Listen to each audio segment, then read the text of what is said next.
دیا voice channel کے پیارے ناظرین، السلام علیکم۔ حلالہ سینٹر میں کم عمر لڑکوں کے ساتھ غلط کام کیوں کروائے جاتے ہیں؟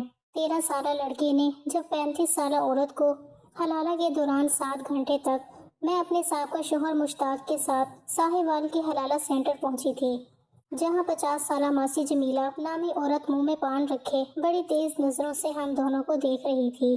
مشتاق نے طلاق کی مختصر سی وجہ اس کے سامنے بیان کی تھی کہ غلطی سے غصے میں طلاق دے بیٹھا ہوں، اب اپنی غلطی کا احساس ہونے لگا ہے، اس لیے حلالہ کروانا چاہتے ہیں۔ مشتاق کی بات سن کر اس عورت نے زمین پر رکھا گلدان اٹھایا، پان کی پچکاری اس میں پھینکی اور اسے زمین پر رکھ دیا۔ پھر مشتاق سے مخاطب ہو کر بولی، دیکھو بھیا، یہاں تو پیسہ پھینک اور تماشا دیکھ والی مثال ہے۔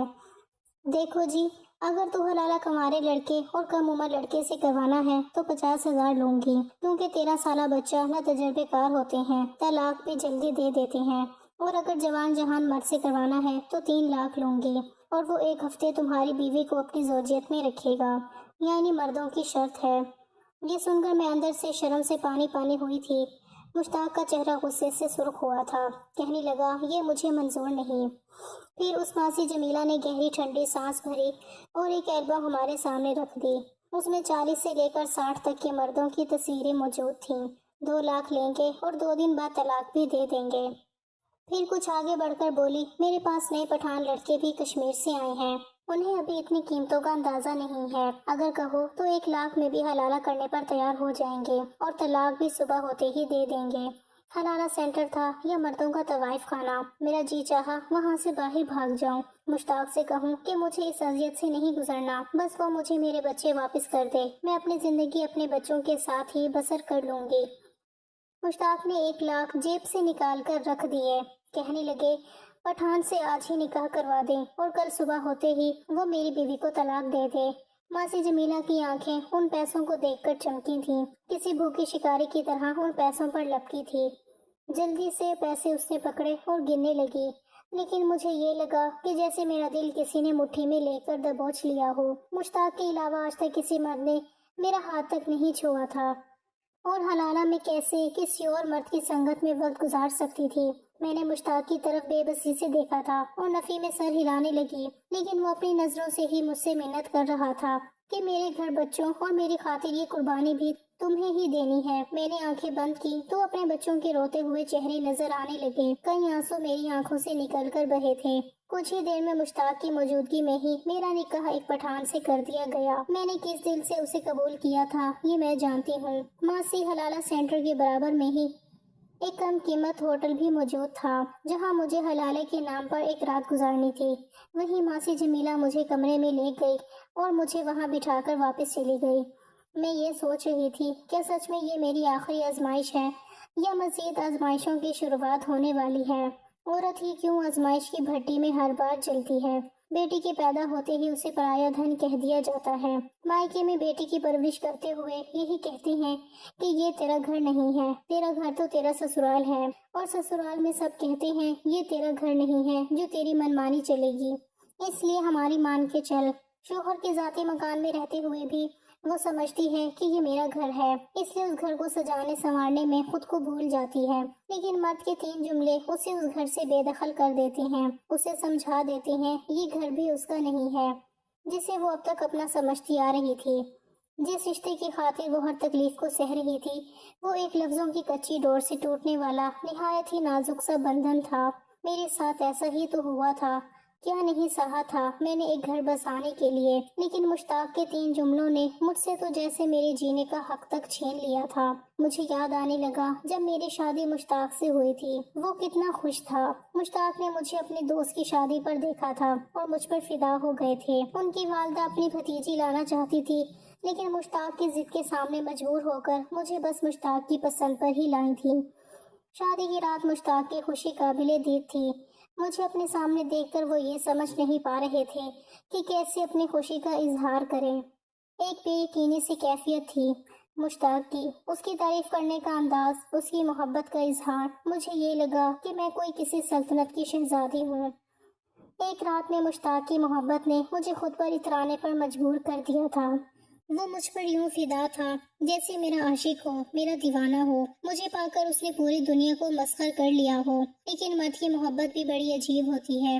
اسے وہ لڑکی ہمیشہ پرکشش لگتی ہے جو اس کی دسترس سے باہر ہو، اور بیوی بنتے ہی محبوبہ کی محبت 4 دن کا بخار بن کر اتر جاتا ہے۔ مشتاق کے ساتھ بھی کچھ ایسا ہی ہوا تھا۔ مشتاق نے جتنے جذبات مجھے شادی کے شروع دنوں میں دکھائے تھے، ایک ماہ بعد تو مجھے لگا تھا کہ مشتاق یہ وہ ہے ہی نہیں جس نے مجھ سے شادی کرنے کے لیے اپنی والدہ تک کو میرے گھر رشتہ لانے کے لیے مجبور کر دیا تھا۔ یا شاید مشتاق کی والدہ نے مجھ سے مشتاق کی شادی اسی شرط پر کی تھی کہ کل کو مشتاق ان کے رویے کی کبھی شکایت نہیں کرے گا۔ وہ جو چاہے رویہ میرے ساتھ رکھیں، وہ میری حمایت کبھی نہیں لے گا۔ میرے لیے مشتاق سے شادی ایک ارینج میرج تھی۔ شادی کے بعد ہی مجھے معلوم ہوا کہ مشتاق نے اپنی والدہ کی مرضی کے خلاف مجھے اپنایا ہے۔ میری ساس کا رویہ میرے ساتھ شروع دن سے اچھا نہ تھا۔ پھر ان کی وہ بھتیجی بھی بار بار ہمارے گھر آتی اور مجھے نفرت سے دیکھتی تھی۔ میری ساس نے میرا جینا دو بھر کر رکھا تھا، مجھے ایک پل آرام و سکون سے رہنے نہیں دیتی تھی۔ مشتاق کی محبت بس 2 مہینے ہی عروج پر رہی تھی۔ اس کے بعد تو جیسے میں اس کے لیے بس ایک عام سی بیوی تھی۔ ان کی والدہ مجھے مشتاق کے سامنے ذلیل کر کے رکھ دیتی، لیکن مشتاق کی زبان پر ایک حرف نہیں آتا تھا۔ وہ کچھ نہیں کہتا تھا کہ اس کی والدہ کا مجھ سے کیا رویہ ہے، بس مجھ سے نظریں چراتا رہا۔ چند ماہ بعد میں حاملہ ہو گئی۔ مشتاق بڑا خوش تھا، لیکن میری ساس کی آنکھوں میں میرے لیے نفرت کی شدت اور بھی بڑھ گئی تھی۔ ڈاکٹر نے مجھ سے کہا کہ تم کمزور ہو، اس لیے زیادہ کام کاج مت کرنا، اپنا خیال رکھنا۔ لیکن میری ساس نے تو مجھ پر کام کا بوجھ اور بڑھا دیا تھا۔ ایک دن میں کپڑے دھو کر صحن میں پھیلانے لگی تو کہنے لگی بالٹی اٹھاؤ اور اوپر چھت پر جا کر کپڑے ڈال کر آؤ۔ میں نے کہا مجھے ڈاکٹر نے یہ سب کام منع کیا ہے۔ تو کہنے لگی تم انوکھا بچہ پیدا کر رہی ہو، ہم نے بھی بچے پیدا کیے ہیں، سارے کام ہم کیا کرتے تھے، ایسے بھی تم کیا نازک مزاج ہو کہ ذرا سی سیڑھیاں چڑھو گی تو مر جاؤ گی، یا تمہارا لال کوئی انوکھا ہے جو ختم ہو جائے گا۔ میں انہیں تاثر سے دیکھتی رہ گئی۔ کیسی عورت تھی، کیسے منہ بھر کے اس نے اپنے ہی بیٹے کی اولاد کے بارے میں یہ سب کہا تھا۔ میرا تو دل ہی دہل سا گیا تھا۔ میرا بچہ ابھی اس دنیا میں بھی نہیں آیا تھا اور وہ اس کے لیے کیا کیا بولے جا رہی تھی۔ میں انکار نہیں کر سکتی تھی، اسی لیے کپڑوں کی بالٹی اٹھائی اور ہر قدم پر بسم اللہ پڑھتی اوپر چڑھ گئی۔ دل میں یہی دعا تھی کہ اللہ یہ اولاد تو نے ہی مجھے دی ہے، اس لیے اس کی حفاظت بھی تو ہی کر۔ لیکن میری ساس جان بوجھ کر مجھ سے ایسے کام کرواتی جس سے حمل ضائع ہونے کے چانسز زیادہ ہوتے۔ ایک بار میری ساس نے مجھے ایک گڑیا دی، کہنے لگی یہ کھا لو، تمہارا بچہ خوبصورت ہوگا۔ میں ان پر ذرا بھی شک نہ کرتی۔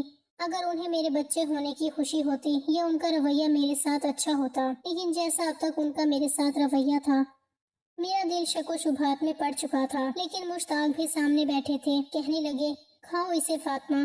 میں دل ہی دل میں ڈر رہی تھی، لیکن میرا رب جانتا تھا کہ میں بے بس ہوں، اس لیے میں نے وہ پڑیاں کھا لی۔ میری ساس کے چہرے پر اتنی خوشی تھی کہ جیسے وہ اپنے کسی غلط ارادے میں کامیاب ہو گئی ہو۔ لیکن ٹھیک ہی کہتے ہیں، جس روح نے دنیا میں آنا ہوتا ہے وہ آ کر ہی رہتی ہے۔ میری ساس نے لاکھ کوشش کی، مگر اللہ نے مجھے بہت ہی پیاری بیٹی سے نوازا تھا۔ وقت گزرنے لگا، میری ساس کی بھتیجی کی بھی شادی ہو گئی۔ میری ساس کا رویہ میرے ساتھ کبھی ٹھیک نہیں ہوا۔ مجھے اللہ نے 2 بچوں سے نواز دیا تھا۔ آخری وقت میں ساس کو اپنی غلطی کا احساس ہوا، جب انہیں یہ معلوم ہو چکا کہ وہ بچیں گی نہیں۔ میری شادی کو 10 سال بیت چکے تھے۔ 10 سال میری ساس نے مجھے کبھی اپنے شوہر سے ڈھنگ سے بات کرنے کا موقع نہیں دیا تھا۔ رات دیر تک وہ مجھ سے اپنے پاؤں دباتی رہتی، جب اس وقت وہ بھی سو جاتے اور میری آنکھیں بھی نیند سے چور ہونے لگتی۔ میں نیند اور تھکن سے بے حال سی ہو جاتی، پھر وہ مجھے میرے کمرے میں جانے کی اجازت دیتی۔ بچوں کے بعد تو جیسے میری زندگی کسی مشین کی مانند بن چکی تھی، اور میری ساس کی بیماری تو بستر پکڑ گئی، یہاں تک وہ بستر مرگ سے جا لگی۔ اپنے آخری وقت پر مجھ سے معافیا مانگنے لگی، مجھے معاف کر دو، میں نے تمہارے ساتھ اچھا نہیں کیا۔ لیکن نہ جانے کیوں مجھے ان پر ترس نہیں آ رہا تھا، کیونکہ اس عورت نے پچھلے اتنے سال مجھ پر رحم نہیں کیا تھا۔ رو رو کر میں خود ہی اپنے آنسو پوچھ لیتی تھی۔ تب بھی مشتاق سے شکوہ کرتی بھی تو کہتے میری خاطر اماں کی باتیں سن لیا کرو، فاطمہ کیا فرق پڑتا ہے، میں بھی تو تمہیں اتنا چاہتا ہوں، تمہیں پانے کی خاطر اپنی ماں سے ضد کی تھی میں نے، تھوڑا سا امی کا رویہ سہ لیا کرو۔ میں مشتاق کو تعجب سے دیکھتی رہ جاتی کہ محبت مشتاق نے مجھ سے کی، اس کی والدہ نے بدلہ مجھ سے کیوں لیا۔ ساس کو ظلم کرتے وقت یہ احساس کیوں نہیں ہوتا کہ آنے والی بہو کا قصور کیا تھا، جس سے وہ نہ جانے کس بات کے بدلے لینا اپنا فرض سمجھتی ہے۔ کبھی اپنی ساس کے مظالم کا بدلہ بہو سے یہ سمجھ کر لیتی ہیں اب وہ ساس کے درجے پر فائز ہیں، اس لیے بہو پر مالکن بن چکی ہیں، اس لیے کسی کی جواب دہ نہیں، جو چاہے کرے، اور جب آخری عمر میں پہنچ جاتی ہیں تو معافی یاد آ جاتی ہے۔ میں نے اپنی ساس کی خدمت تو ضرور کی تھی، انہیں معاف نہیں کر پائی، وہ وفات پا چکی تھی۔ گھر کی مالکن اب میں تھی۔ مشتاق اب والدہ کی وفات کے بعد چند ماہ بہت رنجیدہ سے رہے تھے۔ ایک دن مجھ سے کہنے لگے، میری ماں نے تمہارے ساتھ کبھی بھی اچھا برتاؤ نہیں کیا۔ میں جانتا ہوں کہ یہ مشکل امر ہے فاطمہ، لیکن یہ بھی سچ ہے، میں نے تمہیں ٹوٹ کر چاہا ہے، اس لیے اگر اپنی محبت کے بدلے تم سے کچھ مانگوں تو مجھے انکار نہیں کرو گی۔ مشتاق میرا ہاتھ تھامے پھر سے ایک نئی آزمائش مجھ سے لے رہے تھے۔ مرد کے دو میٹھے بول عورت کے دل کو کسی موم کی طرح سے پگھلا کر رکھتے ہیں کہ وہ چاہ کر بھی اسے انکار نہیں کر سکتی۔ میں نے کہا، میں آپ کو انکار کر ہی نہیں سکتی مشتاق، میں نے آپ سے محبت شادی کے بعد کی ہے، لیکن میری محبت بھی آپ کی محبت سے کم نہیں ہے۔ وہ میرے ہاتھ اپنے لبوں پر لگا کر بڑی اپنائیت سے بولے، میری ماں کو دل سے معاف کر دو فاطمہ، میں نہیں چاہتا کہ انہیں قبر میں کسی کی آہیں بے سکون کریں۔ مشتاق اچھی طرح میری تکلیف سے واقف تھے، اپنی ماں کے رویے سے بھی مجھے ایک نئے امتحان میں بڑے پیار سے ڈال رہے تھے۔ میرے ہاتھ ان کے ہاتھ میں تھے، بڑی محبت سے وہ مجھ سے مانگ رہے تھے۔ مجھے لگا اتنے سال کی میری اذیت مشتاق کی سب اپنائیت کے آگے شاید کم تھی۔ میں نے مشتاق سے انکار نہیں کیا، اپنی ساس کی ہر زیادتی کو دل سے معاف کیا۔ میری طرح زیادہ تر عورتیں شاید ایسا ہی کرتی ہیں، لیکن یہ سلسلہ تو شاید نہ ختم ہونے والا تھا۔ مشتاق کی نوکری چھوٹ گئی تھی، وہ سگریٹ پینے لگے تھے، مجھ سے ان کی پریشانی دیکھی نہیں جاتی تھی، اس لیے میں نے سارا زیور لا کر مشتاق کے سامنے رکھ دیا۔ میں نے کہا، آپ نوکری چھوڑ کر کاروبار شروع کر لیں۔ میرے زیورات کو دیکھ کر وہ کہنے لگے، میں بے غیرت نہیں ہوں کہ بیوی کے زیورات بیچوں۔ میں نے کہا، مشتاق، ہم ایک دوسرے کے سکھ دکھ کے ساتھی ہیں، آپ کی پریشانی میری بھی پریشانی ہے، آپ اپنا کاروبار شروع کریں، جب حالات اچھے ہو جائیں گے مجھے نیا زیور بنوا دیجیے گا۔ مشتاق نے میرے زیور بیچ کر کاروبار شروع کر دیا۔ میں نے ہر تنگی ہنس کر مشتاق کے ساتھ گزاری تھی۔ کئی بار ایسا ہوتا کہ بچوں اور مشتاق کو کھانا کھلانے کے بعد کھانے کو کچھ بھی نہیں بچتا تھا۔ مشتاق کم خرچہ گھر پر لاتے تھے، میں پانی پی کر اپنا پیٹ بھر لیتی تھی۔ خالی پیٹ بے شک مجھے دہائیاں دیتا تھا، لیکن دل مطمئن تھا۔ میرے بچے اور شوہر سیر ہو کر سوئے ہیں۔ آہستہ آہستہ مشتاق کا کاروبار ترقی کرنے لگا۔ 2 سال میں وہ کافی بینک بیلنس بنا چکے تھے، بچے اسکول جاتے تھے۔ ایک بار میں اپنی کزن کے ساتھ بازار چلی گئی، بچے گھر پر اکیلے تھے۔ مجھے یہی لگا 2 گھنٹے میں واپس لوٹ آؤں گی، لیکن مجھے کیا خبر تھی راستے میں جلوس نکالا جائے گا اور آپس میں دونوں سیاسی مخالف پارٹیوں میں جھگڑا بڑھ کر پتھراؤ شروع ہو جائے گا۔ میں اور میری کزن ایک دکان میں چھپ گئے کہ یہ ہنگامہ آرائی کچھ کم ہو تو ہم اپنے گھروں کو جائیں، لیکن شام سے رات ہو چکی تھی۔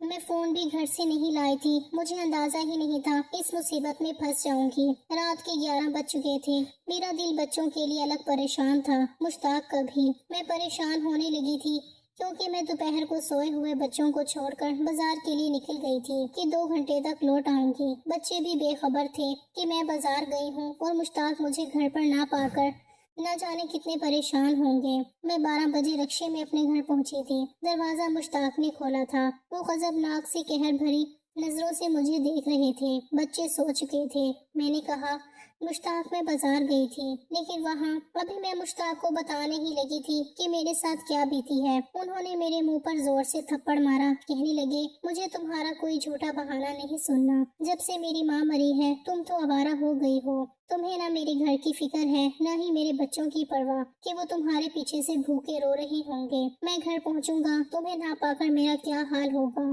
تمہیں بس اپنی عیاشیوں کی پرواہ ہے۔ وہ میری کوئی بات سننے کو تیار ہی نہ تھے، انہیں لگا میں دوستوں کے ساتھ بازاروں میں گھومنے گئی تھی۔ میں نے کہا، مشتاق میں 1 گھنٹے میں ہی واپس آ جاتی، لیکن بازار میں حادثہ ہو گیا تھا، لیکن وہ اتنے غصے میں تھے کہ میری کوئی بھی وضاحت سننے کو تیار نہ تھے۔ کہنے لگی، دفع ہو جاؤ میرے گھر سے، جاؤ انہی سہیلیوں کے ساتھ رہو جن کی سنگت کی خاطر نہ تمہیں میرے گھر اور بچوں کی پرواہ ہے نہ میری فکر ہے۔ رات کے 12 بج رہے تھے اور مشتاق مجھے گھر کے اندر آنے نہیں دے رہے تھے، مجھے باہر کی طرف دھکیلنے لگے۔ میں رونے لگی کہ مشتاق مجھے اندر آنے دیں، میں کہاں جاؤں گی اس وقت، وہ بولے جہاں سے آئی ہو وہیں چلی جاؤ۔ میں نے کہا مشتاق مجھے گھر کے اندر جانے دیں، پاگل تو نہیں ہو گئے آپ؟ کیوں گلی میں میرا تماشا بنا رہے ہیں؟ آس پاس کے گھروں کی کھڑکیوں سے لوگ جھانک کر دیکھنے لگے تھے۔ مجھے نہیں معلوم تھا کہ میری اتنی سی بات پر مشتاق یوں بھڑک اٹھیں گے۔ کہنے لگی تمہیں مجھ سے بات کرنے کی تمیز ہی نہیں ہے، تم مجھے پاگل کہہ رہی ہو، یہ عزت ہے تمہاری نظر میں میری؟ میں بتاتا ہوں تمہیں کہ پاگل پن کسے کہتے ہیں۔ میں اپنے پورے ہوش و حواس میں تمہیں طلاق دیتا ہوں، میں تمہیں طلاق دیتا ہوں فاطمہ۔ الفاظ تھے یا میرے لیے موت کا پیغام؟ مشتاق نے مجھے 3 بار طلاق دے دی تھی، میں اذیت کی متحمل ہی نہ تھی، میرا سر چکرا گیا تھا، میں وہیں بے ہوش ہو کر گر گئی۔ اتنی بڑی بات وہ کیسے مجھ سے کر سکتے تھے؟ لیکن یہ سب ہو چکا تھا۔ مجھے جب ہوش آیا تو میں اپنے کمرے میں لیٹی تھی، لیکن مشتاق میرے پاس نہیں تھے۔ محلے کی چند عورتیں تھیں، مجھے ہوش میں دیکھ کر میرے پاس بیٹھ کر کہنے لگیں بہت برا ہوا جو بھی ہوا، لیکن تمہیں بھی اپنے گھر بچوں کا سوچنا چاہیے تھا۔ اب تو خیر پانی ہی سر سے اوپر ہو چکا ہے، میں تو کسی پتھر کے مجسمے کی طرح سے گمسم سی ہو گئی تھی۔ زندگی کے اتنے سال میں نے مشتاق کی تو مانی تھی، اب میں ان کے خلاف چلی تھی۔ بس آج پہلی بار ہی بازار گئی تھی، پہلی بار مجھ سے غلطی ہو گئی تھی۔ مجھے مشتاق کو فون کرنا چاہیے تھا، انہیں بتانا چاہیے تھا، لیکن مجھے یہ نہیں معلوم تھا کہ عورت کی یہ غلطی بھی مرد کو قابل قبول نہیں ہوتی۔ عورت کی ساری قربانیوں کو فراموش کر دیتا ہے، بس اس کی ایک غلطی کو یاد رکھتا ہے۔ کتنی بڑی سزا مشتاق مجھے دے چکا تھا۔ میری آنکھوں سے آنسو بہنے لگے۔ کچھ ہی دیر میں میرے بھائی وہاں پہنچ گئے۔ مجھے کمرے کے باہر لڑنے جھگڑنے کی آوازیں آنے لگی تھیں۔ میرے بھائی مشتاق کو برا بھلا کہہ رہے تھے، لیکن مجھے مشتاق کے جواب کی کوئی آواز نہیں آئی۔ پھر وہ میرے کمرے میں آ گئے۔ بھائی کافی غصے میں تھے، مجھ سے کہنے لگے چلو ہمارے ساتھ۔ میں اٹھ کر بھائی کے ساتھ لگ کر رونے لگی۔ میں نے کہا بھائی میرا گھر برباد ہو گیا۔ مشتاق نے میری ایک بھی بات نہیں سنی۔ میں نے جان بوجھ کر دیر نہیں کی تھی، میں جلوس اور ہنگامہ آرائی کی وجہ سے پھنس گئی تھی۔ میرے بھائی نے مجھے تسلی دی، تم اس شخص کا اب نام بھی مت لو ہمارے سامنے۔ بھائی مجھے اپنے ساتھ گلے لگائے باہر لے گئے۔ صحن میں ہی مشتاق شرمندہ سا کھڑا تھا۔ میں نے ایک نظر اس پر ڈال کر ہٹا لی۔ ایک پل ہی تو لگا مشتاق کو محرم سے نامحرم ہوتے ہوئے۔ میری سسکیاں نہیں رک رہی تھی۔ میرے بھائی جب مجھے مین دروازے تک لے کر جانے لگے تو میں نے کہا بھائی میرے بچے، میں اکیلے کیسے جا سکتی تھی؟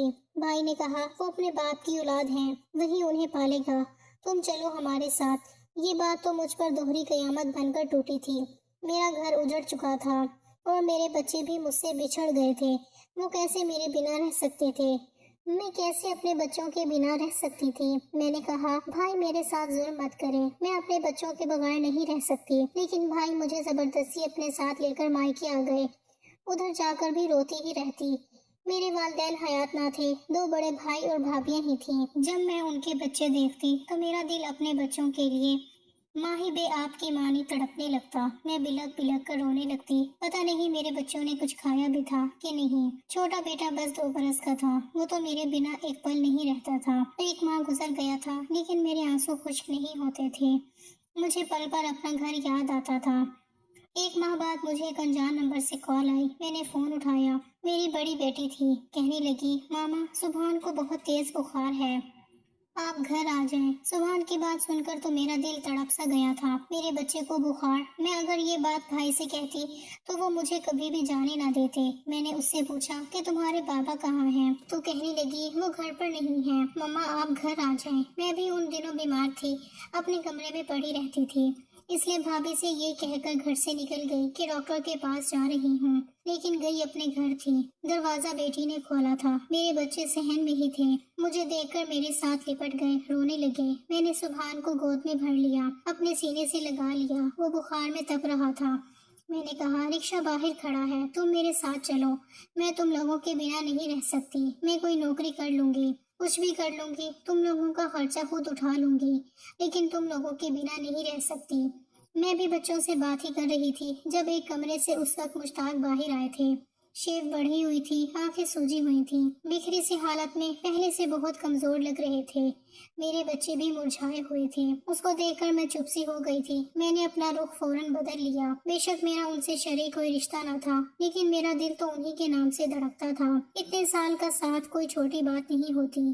میں نے بنا ان کی طرف دیکھ کے کہا میں اپنے بچے لے جانا چاہتی ہوں، ان کے بغیر نہیں رہ سکتی۔ میں نے آنسو بہاتے ہوئے کہا تھا۔ وہ میرے پاس آ گئے، کہنے لگے میرے بغیر رہ سکتی ہو؟ میں نے برجستہ ان کی طرف دیکھا تو وہ آنسو بہا رہے تھے۔ میرے سامنے ہاتھ جوڑ کر پھوٹ پھوٹ کر کہنے لگے، فاطمہ مجھے معاف کر دو۔ وہ روتے ہوئے مجھ سے معافی مانگنے لگے، لیکن میں ان کی معافی کا کیا کرتی؟ کیا معافی مانگنے سے وقت کا پہیہ پیچھے جا سکتا تھا؟ کیا طلاق جیسے لفظوں کا ازالہ ہو سکتا تھا؟ وہ میرے لیے نامحرم سے محرم بن سکتے تھے، میرا ہنستا مسکراتا گھر اور اس کی خوشیاں مجھے واپس مل سکتی تھی۔ نہیں، کچھ بھی تو نہیں مل سکتا تھا۔ میں نے کہا، آپ کی معافی مجھے میرا گھر اور گھرستی نہیں لٹا سکتی۔ آپ نے مجھے برباد کر دیا۔ ایک بار اگر میری بات سن لیتے تو میں آپ کو غلط نہ لگتی۔ میری بات پر انہوں نے میری طرف دیکھا تھا، کہنے لگے، میری ایک بار بات سن لو، شاید اس مسئلے کا کوئی حل نکل آئے۔ میں نے کہا، اس کا کوئی حل نہیں ہے مشتاق، بس میرے بچے مجھے دے دو، میں انہیں اپنے ساتھ رکھنا چاہتی ہوں۔ میں بچوں کو اپنے ساتھ باہر لے جانے لگی، لیکن مشتاق نے مجھے بازو سے پکڑ کر روکا۔ نہیں، میں تمہیں یوں جانے نہیں دے سکتا جب تک کہ تم میری بات نہ سن لو۔ وہ مجھے زبردستی اپنے کمرے میں لے گئے، دروازہ بھی بند کر دیا۔ پہلی بار مجھے تنہائی میں خوف سا محسوس ہو رہا تھا۔ میں نے کہا، یہ آپ کیا کر رہی ہیں؟ میں آپ کی کچھ نہیں لگتی۔ لیکن وہ کچھ بھی سننے کو تیار نہ تھی، کہنے لگی، میں مر جاؤں گا تمہارے بغیر۔ فاطمہ، بہت محبت کرتا ہوں تم سے، پتہ نہیں مجھے اس وقت کیا ہو گیا تھا۔ مجھے معاف کر دو۔ دیکھو میری بات سنو، ہمارے پاس ایک راستہ ہے جس سے ہم پھر سے ایک ہو سکتے ہیں۔ میں نے کہا، ایسا کوئی راستہ ہی نہیں ہے۔ وہ کہنے لگے، اگر تم حلالہ کے لیے مان جاؤ۔ یہ سن کر تو میں مشتاق کی شکل ہی دیکھتی رہ گئی۔ قربانی کے لیے انہیں میں ہی ملی تھی۔ میں نے انہیں تعجب سے دیکھا، کہا، مشتاق، بے شک میرا آپ سے کوئی رشتہ نہیں رہا، لیکن میں کسی دوسرے مرد کا تصور بھی نہیں کر سکتی، اس لیے بہتر یہی ہے کہ آپ میرے بچے مجھے دے دیں۔ میں اپنی زندگی بچوں کی خاطر تنہا گزار لوں گی۔ وہ کہنے لگے، تمہیں کیا لگتا ہے تمہارے بھائی میرے بچے پالیں گے؟ نہیں فاطمہ، وہ تمہاری شادی کسی اور سے کروا دیں گے۔ تمہیں یقین نہیں آتا تو بے شک پوچھ لو ان سے۔ یہ کہہ کر انہوں نے میرے دونوں ہاتھ پکڑ لیے۔ مجھے کرنٹ سا لگا تھا، میں اپنے ہاتھ ان ہاتھوں سے کھینچنے لگی۔ وہ کہنے لگے، بہت محبت کرتا ہوں تم سے، تم کیا سمجھتی ہو کہ میرے لیے آسان ہے کہ تمہیں کسی اور کے ساتھ دیکھ سکوں؟ میں تو مر جاؤں گا، میرے بچے یتیم ہو جائیں گے، میرا گھر ٹوٹ جائے گا، سب کچھ ٹھیک ہو سکتا ہے اگر تم بس یہ آخری قربانی دے دو تو ہمارا گھر بچ سکتا ہے۔ پھر کہنے لگے، ساہیوال میں ایک حلالہ سینٹر ہے، وہاں کی ماسی جمیلہ نامی خاتون حلالہ کرواتی ہے۔ میرا دل نہیں مان رہا، میرے بچوں کے روتے چہرے میرے سامنے تھے۔ ایک ماہ میں کم لا کر رہ گئے تھے، میری بچی بیمار تھی۔ بھابھی کو بھی میں نے یہ کہہ کے سنا تھا، اپنی بہن کا دوسرا بندوبست کرو۔ میرے پاس اپنا گھر بچانے کا دوسرا کوئی راستہ نہ تھا، اس لیے میں نے اس سب کی بات مان لی اور اس کے ساتھ ساہیوال کے حلالہ سینٹر پہنچ گئی۔ عورت کے لیے شاید اس سے بڑی آزمائش اور کوئی ہو ہی نہیں سکتی کہ وہ دوسرے مرد کے ساتھ ایک پل بھی گزارے۔ میرے لیے ایک ایک لمحہ اذیت ناک تھا۔ مجھے اس شخص کی سنگت کا سوچ کر دل دہل رہا تھا جس کے ساتھ آج کی رات گزارنی تھی۔ وہ شخص جب کمرے میں داخل ہوا تو پشتو میں کچھ بول رہا تھا۔ میں نے ایک بار بھی نظر اٹھا کر نہیں دیکھا تھا کہ وہ کون ہے، میری آنکھوں سے تو بس آنسو بہہ رہے تھے۔ وہ میرے پاس آ کر بیٹھا تو میں سمٹ کر پیچھے ہٹ گئی۔ میرا دل ایسے تھا جیسے کسی نے مٹھی میں لے کر مسلا تھا۔ میں اس وقت صرف خوفزدہ تھی۔ میری بدحواسی دیکھ کر وہ جو کوئی بھی تھا مجھ سے پیچھے ہٹ گیا، کہنے لگا، تم خوبصورت ہو۔ میں سمجھا تھا کہ 2 بچوں کی ماں ہے تو نہ جانے کیسی ہوگی، لیکن تم تو حسین ہے۔ وہ ایک 40 سالہ نوجوان تھا، پٹھان تھا، خوبصورت بھی تھا۔ کہنے لگا، میں تو یہ کام ثواب کی نیت سے کر رہا ہے، چلو تمہارا گھر بس جائے گا، لیکن تمہارے شوہر نے تمہیں طلاق دیا کیوں؟ تم تو اچھا خاصا پیارا ہے، گورا بھی ہے۔ میری یہ حالت تھی، دل سینہ شگاف کر کے باہر ہی نکل آئے گا۔ اس نے میرا ہاتھ اس بار بڑی مضبوطی سے تھاما تھا، لیکن مجھے لگا میری روح فنا ہو جائے گی۔ میں اسے اپنا ہاتھ چھڑوا رہی تھی۔ وہ کہنے لگا، حلالہ کیسے ہوگا؟ دیکھو ہم تمہارا شوہر ہے، ایک دن کا ہی صحیح، لیکن ہوں تو شوہر ہی۔ میں نے ایک بار بھی اس کے چہرے کی جانب غور سے نہیں دیکھا تھا۔ میری وہ رات میرے لیے کسی اذیت سے کم نہ تھی، حالانکہ اس شخص نے میرے ساتھ بہت نرمی والا معاملہ کیا تھا، مجھے مفت کا مال سمجھ کر استعمال نہیں کیا تھا، ایسا ہی رویہ کیا جیسے میں اس کی بیوی ہوں۔ صبح ہوتے ہی مجھے اس کمرے سے باہر نکلنے کا انتظار تھا، لیکن وہ نوجوان نہ جانے کیوں مجھے دیکھے جا رہا تھا۔ اس کی نظریں میری جان نکالے ہوئی تھی۔ میں کمرے سے باہر جانے لگی تو کہنے لگا، بات سنو، میں تمہیں چھوڑ نہیں سکتا، ہمارے پٹھانوں میں طلاق نہیں دی جاتی، تم اب ہماری غیرت ہو۔ اس کی بات سن کر تو میرے ہوش ہی اڑ گئے تھے۔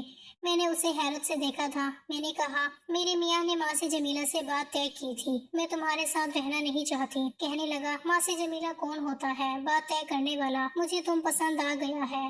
ہم خوش ہیں۔ تم نے بھی ہم سے رضامندی سے نکاح کیا ہے۔ پھر حلالہ ایسے نہیں ہوتا جیسا ماسی جمیلہ کہتی ہے، وہ سب زنا کے زمرے میں آتا ہے۔ میں ایک مولوی کو کہتے سنا تھا کہ اگر حلالہ کی نیت سے نکاح کر کے تعلق قائم کرو تو وہ زنا ہے۔ میں نے تمہیں بیوی سمجھ کر نکاح کیا تھا، تم مجھے پسند بھی آ گیا ہے، اس لیے ہم تم کو طلاق نہیں دے گا۔ مجھے لگا میں چکرا کر گر جاؤں گی۔ میں اس کے سامنے رونے لگی تھی کہ میرے چھوٹے چھوٹے بچے ہیں، لیکن وہ شخص کہنے لگا وہ تمہارے شوہر کا مسئلہ ہے، اب تم پٹھان کی بیوی ہو اور ہماری بیوی ہماری غارت ہوتا ہے، ہم تو یا تو مر جاتا ہے یا مار ڈالتا ہے، اپنی غارت کو نہیں چھوڑتا۔ ایسا ہی ہوا تھا۔ اصل میں جب اس شخص نے اس کا گریبان پکڑ کر اسے غصے سے پھنکارا کہ تم میری بیوی کو ابھی کی ابھی طلاق دے دو، اس نے اپنی جیب سے پستول نکال لی، کہنے لگا تجھے جان سے مار ڈالوں گا اگر اب میری بیوی کو اپنا بیوی کہا۔ تو حلالہ سینٹر میں ایک تماشا سا لگ گیا تھا۔ پستول دے کر ہم سب کو ہی سانپ سونگ گیا تھا۔ یہ پتا تھا کہ وہ پٹھان ایک منٹ بھی گولی چلانے سے پہلے سوچے گا نہیں۔ وہ مجھے اپنے ساتھ لے گیا تھا، میرا خیال بھی رکھتا، میرے ساتھ رویہ بھی اچھا رکھتا تھا، اپنے گھر والوں کو میرے خلاف بھی بولنے نہیں دیتا تھا، لیکن میں اپنے دل کا کیا کرتی جو ہر وقت اپنے بچوں میں اٹکا رہتا تھا۔ میری دوسری شادی کو 3 سال گزر گئے ہیں، وہ ایک اچھا انسان ہے، میری ایک بیٹی بھی ہے، وہ میرا بہت خیال بھی رکھتا ہے۔ حلالہ واقعی کوئی مذاق نہیں ہے، نہ ہی طلاق کوئی چھوٹی سی غلطی ہے جسے معمولی سمجھ کر کرتے ہیں، اور عورت کو حلالہ کے نام پر کسی کی ایک رات کی بیوی بنا دیں، یہ بات شاید مشتاق کو اچھی طرح سے سمجھ آ گئی ہوگی۔ مجھے اب بھی اپنے بچے یاد آتے ہیں۔ ہاں یہ ضرور ہوا کہ مجھے مشتاق کا خیال نہیں آتا تھا، کیونکہ اس کی محبت اگر سچی ہوتی تو مجھے ہر بار تختہ مشق نہ بنا تھا۔ میرا شوہر بہت اچھا ثابت ہوا، وہ مجھے میرے بچوں سے ملوانے بھی لے گیا تھا۔ بھائی بھابھی بھی ایک بار ہمارے گھر آئے تھے، انہیں بھی میرا شوہر بہت اچھا لگا تھا، لیکن میرے اور میرے شوہر کی ایک بیٹی ہونے کے بعد بھی مجھے اپنے پہلے بچے بہت یاد آتے تھے جو مشتاق کے پاس ہیں۔